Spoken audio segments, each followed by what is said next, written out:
आपने कहीं पढ़ा सुना है, जो भी भाष्य हैं, संभवतः सीताराम जी का यही विचार है कि हम लोगों ने तो शब्दशः अर्थ किया, लेकिन अन्य लोगों ने जो कुछ भी मानकर जैसे भी अर्थ किया है, जो पढ़ा होगा, तो जो भी दोनों के बीच आपको लगा, हम लोगों की व्याख्या, दूसरे लोगों की व्याख्या, उस पर सब लोग अपने विचार रखें। इसमें प्रश्न का तो कोई मुझे आधार नहीं दिखता है।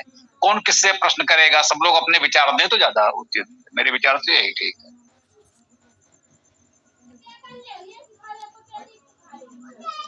स्वामी जी नमस्ते। सबके पास में इस सूक्त के से संबंधित कोई मैटर नहीं है, यानी कि कोई भी सामग्री नहीं है, तो कौन अपने विचार रख सकेगा? मंत्र व्याख्या जो होती है सब सुनते हैं, उसको अपना देखते भी हैं, लेकिन सबके पास में यमी सूक्त से संबंधित कोई अगर सामग्री नहीं है तो वो चर्चा उस पर किस प्रकार कर सकेगा? इस बारे में कुछ आप ही अपना जो है प्रकाश डालें। ये बात तो बिल्कुल ठीक है। यदि कोई सामग्री नहीं है तो फिर क्या चर्चा करेंगे? सीताराम जी जो कहना चाह रहे हैं, हमने तो कल कहा ही था कि नया सूक्त प्रारंभ करेंगे, लेकिन ये ठीक है। इसके पहले सीताराम जी, पुलकित जी ने चर्चा की थी। इस सूक्त के समापन पर हम लोग इस सूक्त पर विशेष चर्चा रखेंगे। तो हमने कहा था ठीक है भाई, रखी जा सकती है। कि अन्य वेद भाष्यकारों ने, वो चाहे सायण का भाष्य है या आर्य समाज का भाष्य है या कोई और भी हो, तो अन्य वेद भाष्यकारों ने जो भी इसका भाष्य किया है, जो भी भावार्थ प्रस्तुत किया है, तो स्वाभाविक है यदि किसी ने उसको पढ़ा है तब तो देख सकता है कि भाई किसने क्या लिखा है और हम लोगों ने किस प्रकार से अर्थ किया है, तो क्या उसमें किसी को अनुभव हुआ। और यदि किसी ने कुछ नहीं पढ़ा है तब तो कुछ नहीं कह पाएगा। ये बात तो बिल्कुल ठीक है। तो जैसा जो उचित समझे, यदि किसी के पास कोई जानकारी हो, उस पर कोई विचार देना चाहें तो दे सकते हैं। नहीं तो फिर ये है कि जैसे कह दिया गया है कि एक उन्मुक्त सत्र है, तो किसी भी विषय पर चर्चा कर ली जाएगी। यदि कह सकते हैं कि पहले प्राथमिकता दें इस विषय पर, यदि किसी को कुछ कहना है तो अपनी बात रखें, अन्यथा सनातन धर्म पर हम लोग सहज भाव से चर्चा कर लेंगे। ये भी हो सकता है।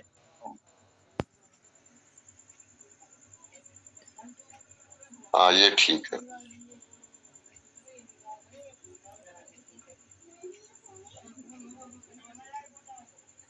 तो बताइए, इस सूक्त पर किसी को कुछ कहना है तो बताएं। पुलकित जी भी आ गए, अच्छी बात है। तो ये पुलकित जी का ही प्रस्ताव था कि यमयमी सूक्त पर अन्य भाष्यों को देखते हुए कुछ चर्चा करेंगे। तो पुलकित जी जो भी विचार हो रखें। सब लोग इस पर अपने विचार ही रख सकते हैं, इसमें प्रश्नोत्तर जैसे तो कोई बात नहीं है। तो पुलकित जी आप ही बताएं। जी, मेरा आशय वो तो दूसरी बात थी कि सूक्त पूरे सूक्त की चर्चा की जाए। मेरा आशय तो उससे था जो मैंने पहले बोला था कि इसका अनर्थ किस प्रकार किया गया, कैसे क्या हुआ, वो दूसरों के भाष्य क्या हैं, थोड़ा सा उस पर चर्चा करने के लिए ऐसे मेरा आशय था। बाकी जो सूक्त की चर्चा है वो तो कर सकते हैं, सभी थोड़ा थोड़ा अपना भाव बता सकते हैं। वही बात है कि अन्य भाष्यों में जो कुछ कहा गया है, हम लोगों ने तो शब्दशः अर्थ किया, जो कुछ हो सका वो प्रस्तुत कर दिया गया, आप लोगों ने देखा। तो यही विषय, यही बात हो रही थी कि अन्य भाष्यों में, सायण भाष्य में, आर्य समाज के भाष्य में जो कुछ भी कहा गया है, वो जिन लोगों ने पढ़ा है, हरि जी ने यही बात कही कि किसी के पास कोई सामग्री है, अर्थात उन भाष्यों को किसी ने पढ़ा है, तभी तो कोई कुछ कह पाएगा। तो हमने कहा बात तो ठीक है। यदि किसी ने कुछ पढ़ा है और उसके आधार पर कुछ विचार मन में आया है, कुछ कहना चाहें तो कह सकते हैं। जिसने भी उन भाष्यों को पढ़ा है और हम लोगों का भाष्य देखा सुना है, तो उस पर जो भी विचार हो तो रख सकते हैं। यही बात है, और क्या बताओ। जी, मैंने तो किसी का भाष्य पढ़ा नहीं, तो इस बारे में मैं तो नहीं बोल सकता, लेकिन मैं जानना चाह रहा था कि इसलिए मैंने बोला। अन्य का भाष्य मेरे पास, मतलब आर्य समाज के तो एक दो भाष्य देखे थे मैंने ऑनलाइन वगैरह, लेकिन वो भी मैंने ठीक से नहीं देखे पूरे, तो वो मेरे पास होंगे तो फिर मैं देख के कभी आगे भी रख सकता हूँ अपनी बात, यदि मैं उनको पढ़ लूंगा तो। अभी आप सभी ने पढ़ा हो तो आप सभी कर सकते हैं। जी, तो अब तो बात यही है कि यदि किसी ने सायण भाष्य और समाज भाष्य या कोई भाष्य पढ़ा हो और उस विषय में कुछ कहना चाहें तो कह सकते हैं, और यदि किसी को कुछ नहीं कहना है तो फिर एक उन्मुक्त सनातन धर्म की चर्चा पर आ सकते हैं, क्योंकि आज वेद मंत्र व्याख्या की बात तो नहीं की गई है, तो जैसा उचित समझें। यदि यमयमी सूक्त पर किसी ने कोई भाष्य पढ़ा है, उस पर कुछ कहना चाहें, या हम लोगों का जो भी भाष्य अब तक किया गया है उस पर कुछ कहना चाहें तो कह सकते हैं, और यदि किसी को इस विषय में कुछ नहीं कहना होगा तो फिर सनातन धर्म पर शायद चर्चा की जा सकती है।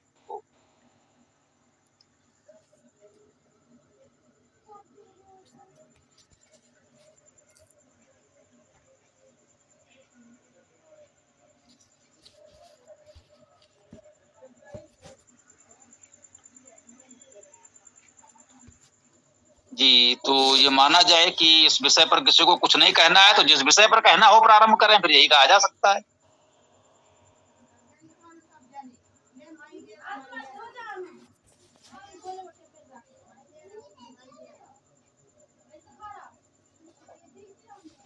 नमस्ते स्वामी जी।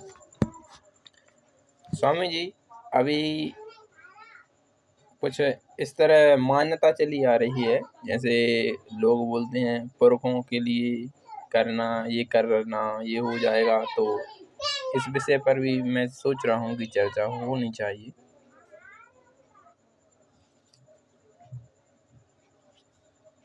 बोलिए भाई, जिसको जो भी कहना हो रख सकते हैं। सीताराम जी ने एक विषय उठाया है तो कोई भी अपनी बात कह सकते हैं।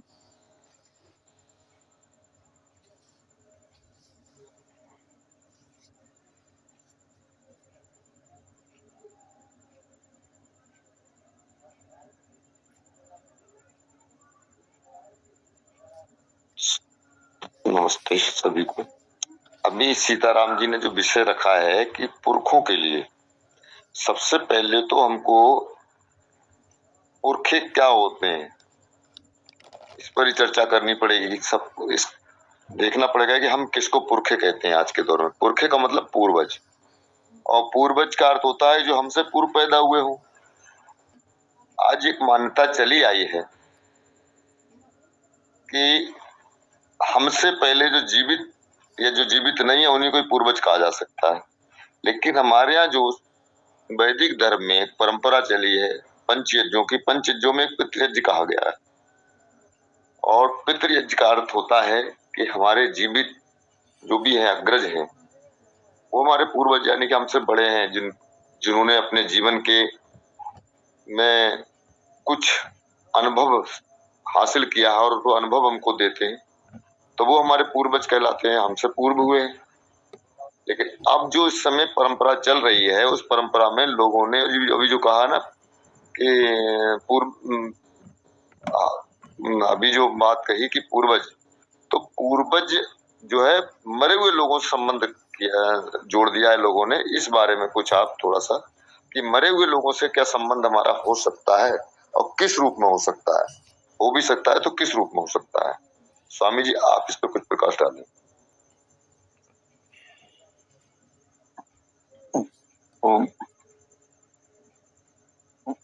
देखिए, जो हमारे पूर्वज हैं और अब नहीं हैं, तो निश्चित रूप से उन्हें किसी व्यक्तिगत सहयोग की आवश्यकता तो नहीं है।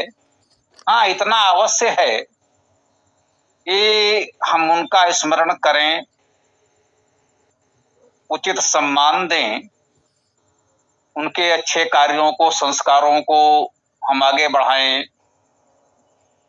उनकी भावनाओं के अनुसार कुछ अच्छी बातें जो उनसे हमने सीखी हैं उसे अपनाएं। यही उनका सम्मान हो सकता है। कुछ उनके अच्छे अधूरे कार्य हों तो उसे पूर्ण करने का प्रयास करें। होता है कोई व्यक्ति प्रयास करता है, बहुत सा कार्य उतना पूरा नहीं हो पाता है। वो चाहे व्यक्तिगत रूप से हमारे पिताजी, दादाजी, परदादा रहे हों, या हम एक सामान्य रूप से मानते हैं कि महाराज दयानंद जी हमारे पूर्वज थे, तो उन्होंने जो एक प्रयास किया कि भाई वेद की ज्योति जले, घर घर वेद पहुंचाया जाए, तो इस कार्य में हम लोग कुछ कर सकते हैं तो निश्चित रूप से दयानंद जी के प्रति हमारी श्रद्धांजलि होगी। हमारे पिताजी दादाजी कुछ भी सोचे हों कि भाई अपने परिवार के लिए, अपने ग्राम नगर क्षेत्र के लिए कुछ करना चाहते हों, कोई उन्होंने संकल्प उठाया कि हाँ भाई ऐसा हो जाए, लेकिन किन्हीं परिस्थितियों में नहीं पूरा कर सके, अधूरा करके चले गए। तो ये हमारा कर्तव्य बनता है कि उस अच्छे कार्य को हम लोग पूर्ण करने का प्रयास करें। लोग करते भी हैं, तो हमारा तो यही विचार है, हम यही कह सकते हैं। शेष लोग जो उचित समझे बताएं।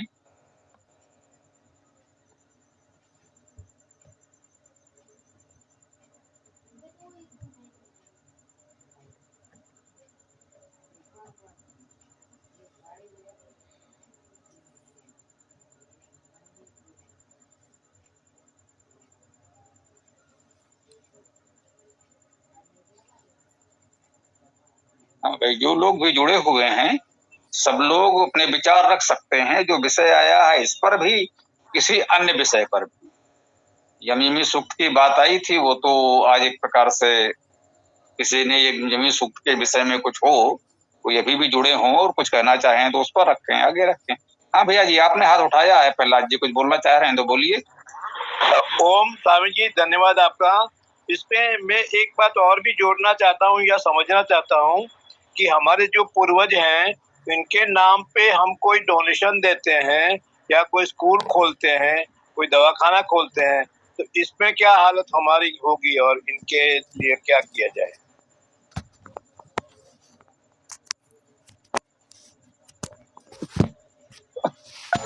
निश्चित रूप से ये उत्तम कार्य है, उत्तम श्रद्धांजलि है कि उनके नाम से हम कुछ अच्छा कार्य कर रहे हैं।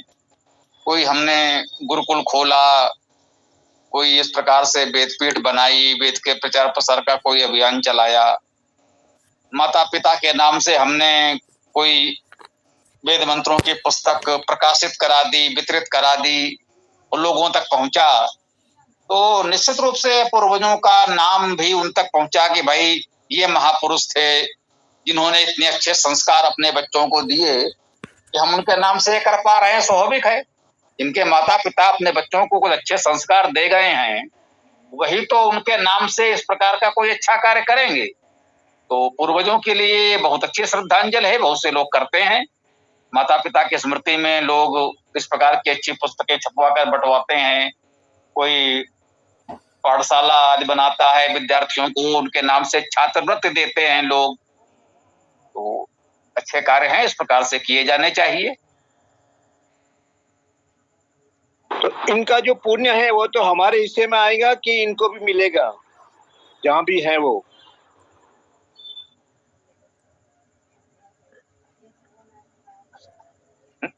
ये एक प्रकार से विषयांतर हो जाएगा। ये मान लें कि जो कर्म आप कर रहे हैं उसका लाभ तो आपको मिलेगा जी, लेकिन निश्चित रूप से एक स्वस्थ परंपरा होनी चाहिए। जो हमारे पूर्वज हैं, किसी के लिए तो वो भी बच्चे रहे होंगे, तो उन्होंने अपने पूर्वजों के कार्य को आगे बढ़ाया इसी प्रकार से। वे हमारे पूर्वज हैं, हमने उनके कार्य को आगे बढ़ाया। जो हमारे अगले लोग होंगे उनके लिए हम भी पूर्वज होंगे, उनसे अपेक्षा हमारी होगी कि भाई हमारे कार्य को वो आगे बढ़ाएंगे। तो जो कोई अच्छा कार्य कर रहा है, देखिए पुण्य का प्रभाव आप यही माने कि और क्या कह सकते हैं भाई, जो अच्छा कार्य करेंगे उसका समाज में आपको उचित मान सम्मान मिलेगा, आपको मिलेगा। और उनके नाम से यदि विद्यालय छात्रवृत्ति कुछ हम दे रहे हैं तो निश्चित रूप से लोग उनको भी सम्मान दे रहे हैं ना, तो उसका ये लाभ उनको मिला ही मिला कि आज वो संसार में नहीं है, लेकिन फिर भी लोग सम्मान से उनका स्मरण कर रहे हैं। यही पुण्य फल है, जिन्होंने हमको अच्छे संस्कार दिए, इस पुण्य का फल लाभ उनको यही मिल रहा है कि आज वो नहीं है और लोग उनको इतने सम्मान से स्मरण कर रहे हैं। अन्यथा लोग सामान्यतः लोगों को स्मरण नहीं भी करते हैं, और जो अच्छे लोग नहीं है, जो स्वभाव के हैं, उनको उस तरह भी स्मरण किया जाता है। तो यही मान सकते हैं कि उनका भी इसमें पूर्ण प्रभाव है कि उन्होंने हमको ये संस्कार दिए तो हम ये अच्छा कार्य कर सके। उस अच्छे कार्य का लाभ कह सकते हैं, उचित प्रतिफल मान सम्मान हमको भी मिला और उन्होंने जो हमें संस्कार दिए उनके इस अच्छे कार्य का पूर्ण फल उनको भी प्राप्त हुआ, हमको भी सम्मान मिल रहा है। हम तो इसको इसी रूप में कह सकते हैं। ओम ओम ओम। नहीं, मेरा प्रश्न एक और भी है इसके अनुसंधान में कि वो इस दुनिया में तो हैं, वो तो शरीर गया, तो उनको जो हम लोग कार्य करते हैं उनका पुण्य का कुछ हिस्सा इनको भी मिलेगा जहाँ भी वो अभी जीवित है? नहीं, उनका केवल यश प्राप्त होता है उनको। वो तो आत्मा है, आत्मा जब दूसरे शरीर में प्रवेश कर जाती है तो वो अपने कर्मों का फल भोगती है। आप जो कर्म करेंगे उसका प्रतिफल जरूर आपको ही प्राप्त होगा, लेकिन उसका जो जिसे कहते हैं ना यश रूपी पुण्य, अगर अभी जो ऐसे स्वामी जी ने कहा उनका जो यश रूपी पुण्य है वो आपको उनको प्राप्त होगा, जो उन्होंने किया है। जैसे 3 प्रकार के कर्म होते हैं, क्रियमाण, संचित और प्रारब्ध। उनने जो कर्म किए हैं वो संचित होने के बाद प्रारब्ध बन जाते हैं और प्रारब्ध होने के बाद में वही का भाग कहलाता है। वो जो उनने किया कर्म उनको प्राप्त हुआ, और जो आप पूर्ण रूप में कर रहे हैं वो प्राप्ति आपको ही होगी, उनका सिर्फ नाम और यश चलेगा, बस यही है। बाकी पुण्य जो है जितना आप करेंगे उतना पुण्य के भागी आप ही होंगे। ठीक है, धन्यवाद आपका भी।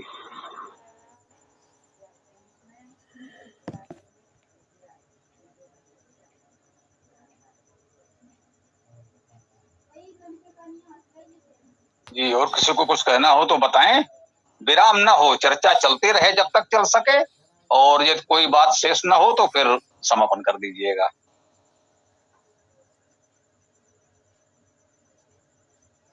ओम।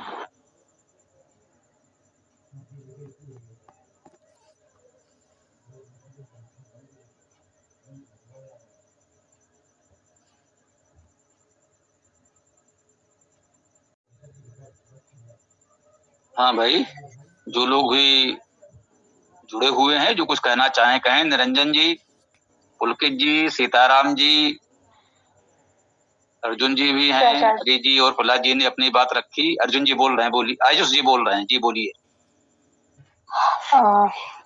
मेरा ये प्रश्न है कि जैसे हमारे यहाँ जहाँ पर मेरी शादी हुई है तो ये लोग ये सब करते हैं, जैसे जो पिंडदान और ये सारा, और मायके में तो नहीं होता है। लेकिन अब हम यहाँ तो हमें यहाँ के हिसाब से चलना पड़ेगा। तो मेरे हस्बैंड भी बोलते हैं कि भाई जिस दिन ससुर जी खत्म हुए हैं उस दिन उसे जो किया जाता है वो करना है, पानी वानी देना। तो मेरा विचार था कि जिस दिन उनका शरीर शांत हुआ है उस दिन मतलब हवन कर लिया जाए। तो ये है कि अब इनका मैं समझा नहीं पा रही हूँ, मतलब उनको कि क्यों बस हवन ही कर लेते हैं, क्यों तो उनका मतलब नहीं वो सब किया जाता है, पानी वानी दिया जाता है, उनको कैसे समझाया?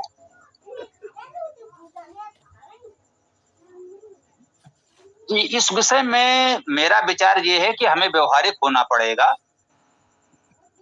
यूं कहें बलपूर्वक उन पर थोपा तो नहीं जा सकता। यदि आप ये प्रयास करें उस परिवार में सब कुछ आप अपनी इच्छा के अनुसार थोप देंगे तो उस परिवार की अपनी परंपराएं हैं, तो फिर तो परिवार में विवाद उत्पन्न हो जाएगा और जीवन कठिन हो जाएगा। वो व्यक्तिगत रूप से मेरा विचार यही है कि ऐसा नहीं करना चाहिए। हमें अपने जीवन में शांति भंग नहीं करना चाहिए। यदि वे कोई प्रतीकात्मक पिंडदान, जलदान जो कुछ करना चाहते हैं वो करें, उससे कोई हानि भी नहीं है। यदि विवेकपूर्ण तरीके से एक परंपरा के निर्वाह के लिए, आत्मसंतोष के लिए कुछ कर लेते हैं।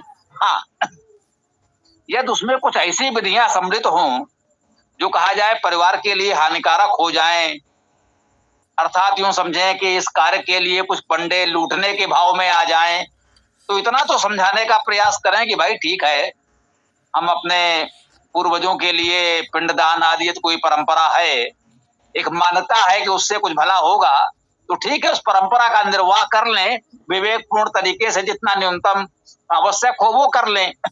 और प्रेम से यदि आप प्रयास करें, मान लीजिए आपकी भावना है कि हवन होना चाहिए, तो जो वो करना चाहते हैं उसमें आप सद्भावना पूर्वक सम्मिलित हों, प्रसन्नता पूर्वक सहयोग करें और स्नेह पूर्वक उनसे अनुरोध कर लें कि हमारा विचार है यदि हवन करते तो और अच्छा होता। तो जो वो कर रहे हैं वो भी करें, आप हवन करना चाहते हैं वो भी करें। तो वो उससे सहमत हो सकते हैं कि ठीक है भाई हवन भी कर लेंगे, क्या हानि है। तो हवन भी एक अच्छी बात है, उसकी भी एक हमारे समाज में मान्यता है ही। तो मेरे विचार से हवन करने से वो नकारेंगे तो नहीं, लेकिन जब उनको उनके कार्य से रोका गया तो विवाद अवश्य होगा। तो उचित तरीका यही है कि जो वो कर रहे हैं उनको भी करने दिया जाए, उसमें भी आप प्रसन्नता पूर्वक ऐसी भागीदारी करें कि उनको अच्छा लगे, ये न लगे कि आप बिल्कुल लग जा रहे हैं। और फिर सहयोग भाव से प्रयास करें कि भाई पूरा परिवार मिलकर बैठे हवन भी कर ले, तो मुझे नहीं लगता है कि उसमें आपत्ति होगी उनको। यदि हो तो यही कह सकते हैं कि परिवार की सुख शांति बनाए रखना अधिक आवश्यक है। ये प्रत्येक कर्मकांड उतने आवश्यक नहीं है।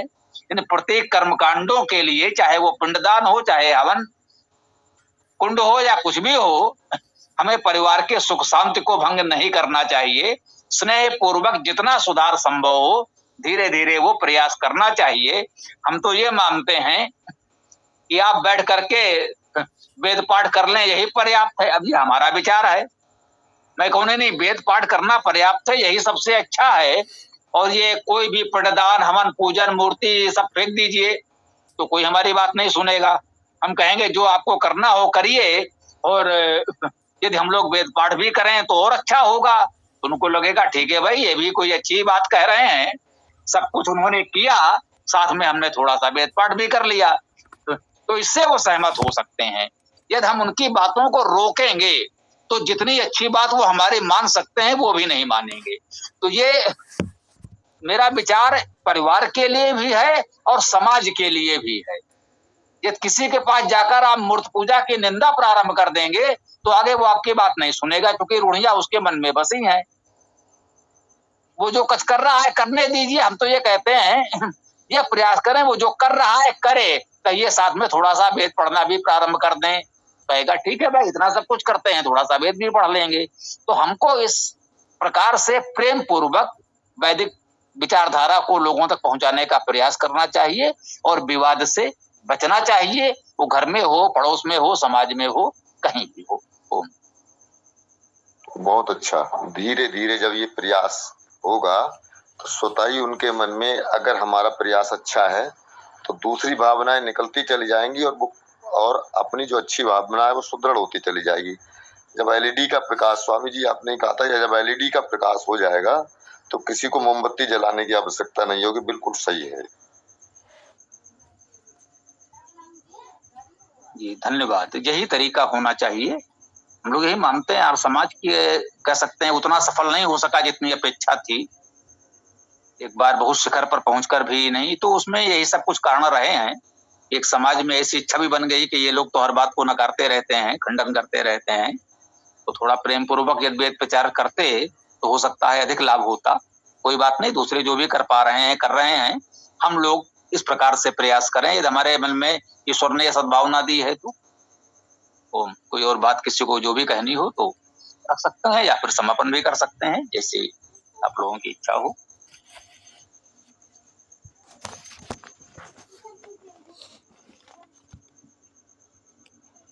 स्वामी जी, मेरा एक प्रश्न था कि जैसे अपने बहुत सारे क्रांतिकारी थे, अब जैसे जब परिस्थिति थी, जैसे चंद्रशेखर आजाद जी थे, तो जब वो क्रांतिकारी गतिविधियों में थे तो उस समय उनके माता पिता को लोग बहुत बदनाम करते थे कि भाई तेरा बेटा लुटेरा है, ऐसा करके, है ना। तो क्योंकि जो वैसे कांड हुए थे वो चोरी के, काकोरी कांड वगैरह, तो उनसे मतलब आपको भारतीयों की आदत सबको पता है, तो उन्होंने मतलब बहुत उनका जीना दुभर हो गया था। माता जी का, शायद पिताजी तो थे ही नहीं, उनके मृत्यु हो गई थी जल्दी, तो माता जी को उनका जीवन बहुत ज्यादा डाकन करके और ऐसे करके बहुत ज्यादा परेशान किया गया था। तो मुझे यही पूछना था कि ये लोग इतना करते हैं फिर भी इस जन्म में तो इतना दुख पा रहे हैं, कुछ भी मतलब पॉजिटिव नहीं हो रहा है, तो यदि पुनर्जन्म आदि को नहीं माना जाए तो उनको इस चीज का लाभ क्या मिल रहा है? यदि ईश्वरीय व्यवस्था में ये चीज ठीक है कि कोई व्यक्ति अपने देश के लिए लड़ रहा है, कुछ अच्छा कर रहा है, किसी का बुरा नहीं कर रहा, हाँ, तो यदि ये अच्छा है तो फिर बुरा क्यों हो रहा है? ये चीज मुझे जाननी थी। बोलिए भाई हरे जी, आप कुछ बताइए और जिसको बताना हो बताएंगे।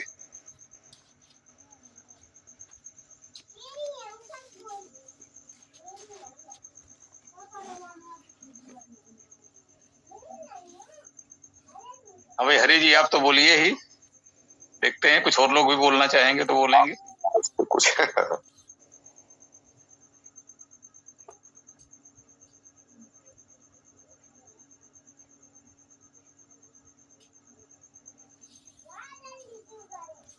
क्या हुआ भाई हरि जी, आपने कुछ बोला नहीं, बताएं। मैं तो सिर्फ इतना ही कहना चाहूंगा स्वामी जी कि सत्य की राह बड़ी कठिन होती है, और ये जितने भी चाहे क्रांतिकारी हुए हो, समाज सेवी रहे हो या कोई भी अन्य प्रकार के समाज सुधारक रहे हो, उनको कठिन रास्ते पे चल करके कठिन परिस्थितियों में गुजारा करना पड़ा, यानी कि जूझना पड़ा कठिन परिस्थितियों से। वही है कि ईश्वर किसी व्यक्ति का चुनाव करता है और वो उसकी परीक्षाएं लेता है कि वो व्यक्ति कहाँ से किस तरह से कहाँ तक बढ़ सकता है और क्या कर सकता है। जैसे कि एक परीक्षा देने वाले अनेकों परीक्षार्थी होते हैं, लेकिन उसमें कुछ ही चुने जाते हैं। इसी तरह से उन चुनिंदा लोगों को एक कठिन परिस्थितियों से अपना चुनाव करके आगे बढ़ना पड़ता है, और उन परिस्थितियों में रहते अपने आप को धन्य महसूस करते हैं, अपने आप में गर्व महसूस करते हैं। वो जो भी कार्य करते हैं, भले से समाज कुछ भी कहे उसके लिए, लोग कितने ही उनको उलाहना दे, तिरस्कार करें, लेकिन वो अपने आप में कभी भी, अगर ऐसे लोग होते हैं तो वो कभी भी अपने आप को छोटा या असहाय महसूस नहीं करते हैं। मैं तो सिर्फ यही मानता हूँ, जैसे चंद्रशेखर की अभी आप पुलकित जी ने बात कही कि चंद्रशेखर की माँ को बहुत तरह से तिरस्कृत किया गया, लेकिन इस जीवन में तो मान लीजिए उनको तिरस्कार झेलना पड़ा, लेकिन उन्होंने जो भी कार्य किया उससे उनका आत्मसंतोष हुआ होगा, और आत्मसंतोष ही सबसे बड़ा सुख का कारण होता है। यही उनकी सबसे बड़ी उपलब्धि है, सही सबसे बड़ा उनका जो है प्राप्ति है। जी मुझे नहीं लगता कुछ आत्मसंतोष मिला होगा, क्योंकि जब खाने को व्यक्ति कुछ खा नहीं पा रहा, रह नहीं पा रहा ठीक से, बेसिक जरूरत ही पूरी नहीं हो रही, ऊपर से हर चीज तिरस्कार हो रहा है, तो मुझे नहीं लगता कोई आत्मिक सुख होगा या अंदर से कोई सुख। एक संतुष्टि जरूर होगी कि भाई हमारा मतलब पुत्र है जो कुछ अच्छा कर रहा है, लेकिन ओवरऑल देखे तो वही हम पुनर्जन्म का बोलते हैं, कुछ का बोले तो जैसे कुछ लोगों से मेरी सी बात पे तो वो कह रहे थे कि भाई दिखता नहीं है ना, बाकी उनकी आत्मिक उन्नति हुई होगी, कर्मों के फल मिले होंगे, आगे लाभ होगा। यदि हम उन सब चीजों को मान रहे हैं तो ठीक है, इसके उत्तर हर चीज के उत्तर दिए जा सकते हैं तो को वहां पे रखे, लेकिन यदि हम इनको नहीं मान रहे तो फिर प्रश्न उठता है कि फिर ये जीवन क्या है, फिर यदि ऐसा सब कुछ हो रहा है तो इन चीजों का लाभ क्या है, और ये कैसे व्यवस्था काम कर रही है। ये व्यवस्था तो उचित नहीं है ना कि कोई व्यक्ति कुछ कार्य कर रहा है अच्छा और उसके परिवार वाले तिरस्कृत हो रहे हैं और मरते दम तक उनको कहीं सम्मान नहीं मिला। तो होता है कि कुछ समय का फेज आया, 1-2 साल का संघर्ष का फेज है, उसके बाद उनको एक उपलब्धि मिल गई, उनका कार्य हो गया, लेकिन यहाँ तो ऐसा है नहीं, है ना। सब लोग उन्होंने भी अपना आत्महत्या कर लिया था, और जो उनकी माँ वगैरह थी, भाई वगैरह थे, वो तो ऐसे ही मर गए थे भूख प्यास से, उन सब चीजों से। तो वहाँ कहाँ है ये सब चीजें, तो ये मुझे थोड़ा सा डाउट। कि जो क्रांतिकारी होते हैं उनके आगे स्थितियां तो आती हैं, करो या मरो, मृत्यु उनके आगे भी है, मृत्यु पीछे भी है। अगर वो इस चीज को देखते हैं कि मुझे आगे भी मरना है और पीछे भी मरना ही है, तो वो इस काम को करते हैं आगे। वो इस चीज से अपने आप को कभी इस तरह का महसूस नहीं करते। हाँ, यह उनको परिस्थितियां तो आती हैं।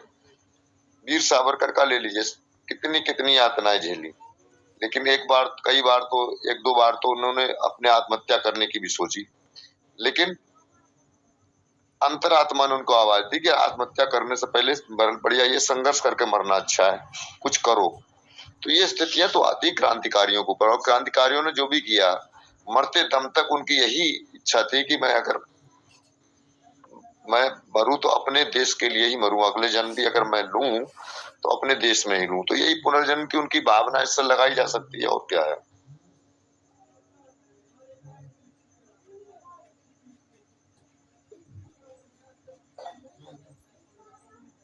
हाँ भाई पुलकित जी को समझ में आया। वही प्रश्न वही आ गया कि यदि हम पुनर्जन्म आदि सब में दृढ़ता से विश्वास रखते हैं तब तो हर चीज के उत्तर कहीं ना कहीं दिए जा सकते हैं, लेकिन फिर बात घूम फिर कर पुनर्जन्म उन सब चीजों पर ही आ जाती है, तो फिर वहाँ समस्या होती है। क्योंकि मूल मैं जो प्रश्न कर रहा हूँ वो ईश्वरीय व्यवस्था को लेकर कर रहा हूँ कि जो ईश्वरीय व्यवस्था है वो क्या है। मान लीजिए यहाँ पर वो दुखों का कारण और ये सब चीजें बढ़ रही हैं, लेकिन उसका कुछ और लाभ होता हो, कुछ चीजें होती हो, जब तो कुछ है भी कि भाई ईश्वर न्यायकारी है, कोई अच्छा कर रहा है तो उसको अच्छा मिल रहा है ना। और यदि अच्छा करने से भी सब कुछ ऐसा ही हो रहा है ना, तो फिर ये मुझे थोड़ी समस्या दिखती है।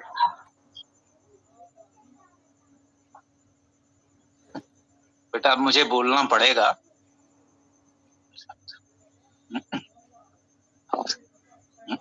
मैं विचार कर रहा था कुछ रास्ता निकल आए, लेकिन नहीं निकला, क्योंकि जो सत्य है वो कठोर है और लीपापोती करने से बात बनेगी नहीं, इसमें तो कोई संदेह नहीं।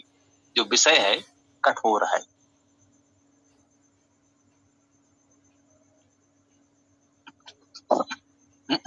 हम मानकर चलते हैं कुछ अच्छा कार्य करेंगे तो ईश्वर उसका कुछ अच्छा फल देगा। प्रश्न ये है कि हम जिस कार्य को अच्छा मान रहे हैं क्या वो ईश्वर की दृष्टि में अच्छा है? ये कैसे निश्चय होगा? बड़े बड़े भक्त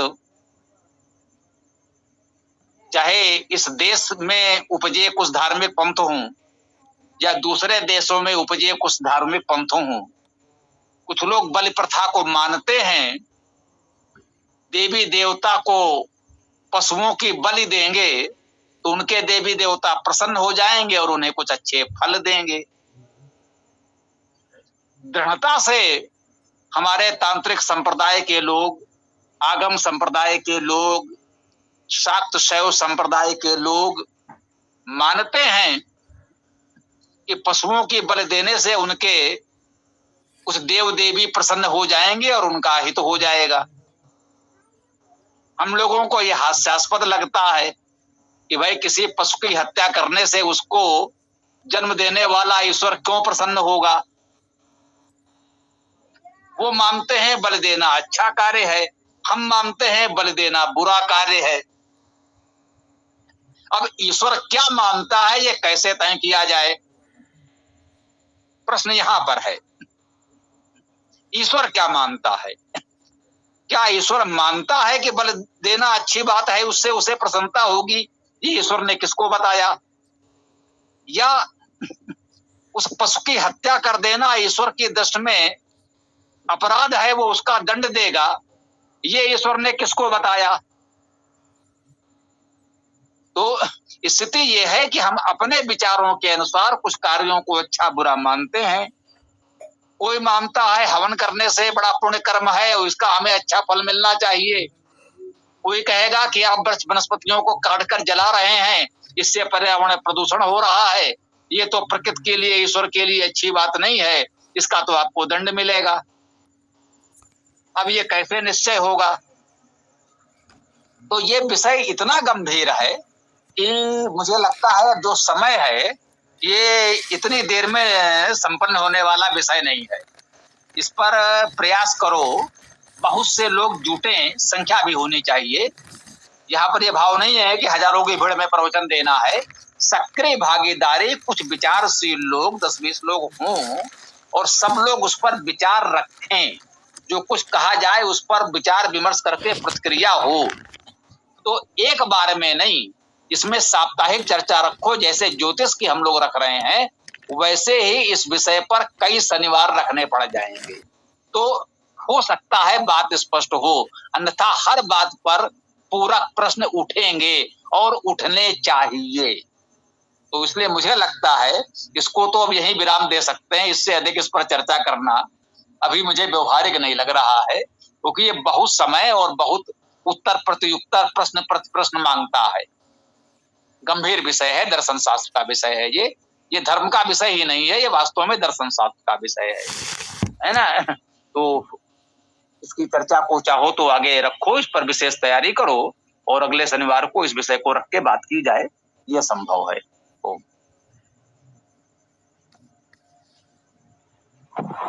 जी, पर स्वामी जी यही बात है कि जैसे है ये वाले एक बिंदु कहते हैं वे हम मनुष्य हैं, मनन करें, सोच विचार करें, लेकिन हम अपने पूर्वजों को देखें, एक व्यवस्था उन्होंने बनाई थी कि भाई हर व्यक्ति तो ये खोजबीन में नहीं लग सकता, इतना समय नहीं होता, और समझेगा भी तो लास्ट में जाके क्या फायदा मिलेगा यदि पूरा जीवन उसी हिसाब से बिताए, जब तो थोड़ा लॉजिकल भी लगता है। तो इसलिए उन्होंने ऐसी व्यवस्था बताई कि भाई संतों से या इनसे जान लो अच्छी अच्छी चीजें, या जो सार है ग्रंथों का, क्योंकि यदि व्यवस्था बनाई है, यदि समाज की व्यवस्था बनाई है, यदि कर्म की व्यवस्था बनाई है, तो ये व्यवस्था भी बनाई है कि भाई आपको ये जो धर्म का ज्ञान है ये कहीं से मिल जाए। हर कोई तो अब मतलब उस गुरुकुल अध्ययन में नहीं जाता, हर कोई तो उस पूरे शास्त्रों को, वेदों को, दर्शनों को नहीं पढ़ रहा ना। तो और एक बात ये भी है कि और यदि वेदों में और इन सब चीजों में इन सब चीजों की बातें होनी भी चाहिए थी। यदि वेद मानव जाति के लिए दिए गए हैं, तो इन सब चीजों की बात भी वेद में कहीं ना कहीं मिलनी चाहिए। नहीं तो फिर अच्छी बातें ही सिर्फ नहीं होनी चाहिए, ये सब जो विषय है उससे जुड़े हुए ये भी होने चाहिए। तो इनका उत्तर स्वामी जी खोजने बैठेंगे इतने में तो बहुत लेट हो जाएंगे। तो ये भी मेरे को जानना था कि इसके लिए कैसी व्यवस्था होनी चाहिए, क्या होना चाहिए।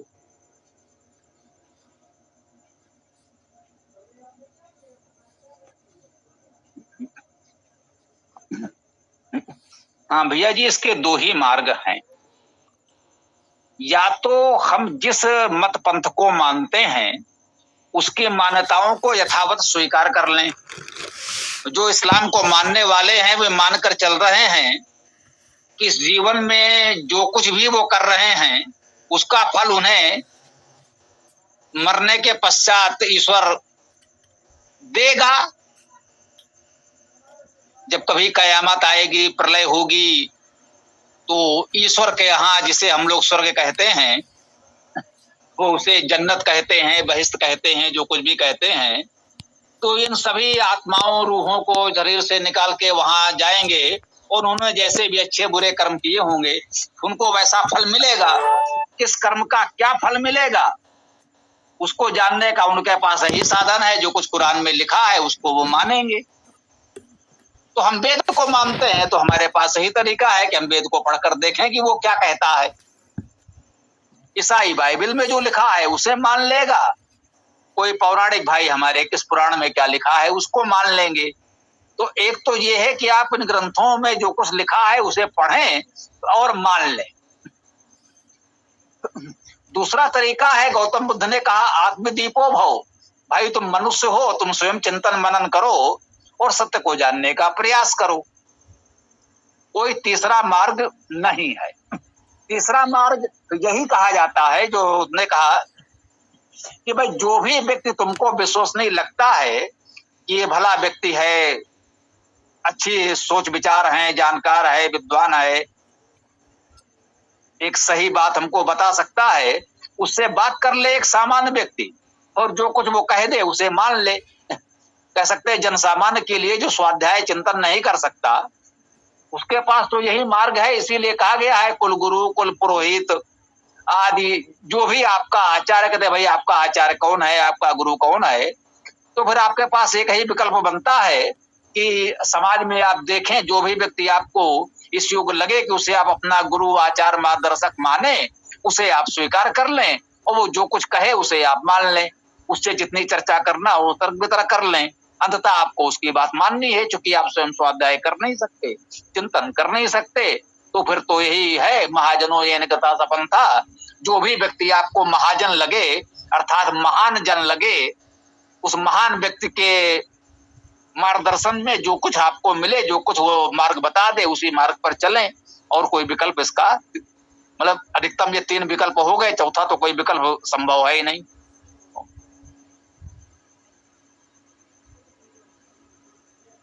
जी, ठीक बात।